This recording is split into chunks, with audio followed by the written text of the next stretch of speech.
আসসালামু আলাইকুম সবাইকে। আজকের ভিডিওতে দেখাবো কিভাবে আপনি আপনার Facebook ডিলিট হওয়া স্টোরি আবার ফিরে পাবেন। অনেকেই ভুল করে স্টোরি ডিলিট করে পরে আফসোস করে। কিন্তু আজকের ভিডিও দেখলে আপনি সহজেই রিকভারি করতে পারবেন। তো চলুন শুরু করা যাক। এর জন্য Facebook এ যেতে হবে। Facebook এ আসার পর উপরে যে 3 লাইনার আছে ওখানে ক্লিক করবেন। তারপরে নিচে একটু স্ক্রল করবেন। তো এখানে লেখা আছে সেটিং অ্যান্ড প্রাইভেসি, এখানে ক্লিক করে নেবেন। দেন আবারও সেটিং এ ক্লিক করবেন।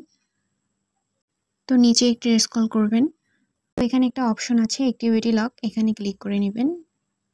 তো তারপরে দেখুন এখানে এসিপ লেখা আছে, এখানে ক্লিক করবেন। তারপরে উপরে লেখা আছে স্টোরি এসিপ, এখানে ক্লিক করে নেবেন।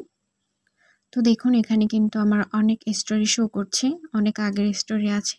তো আপনারা যদি এগুলো রিকভারি করতে চান, এখান থেকে যদি নিতে চান কোনো স্টোরি, তাহলে সেই স্টোরির উপর ক্লিক করবেন।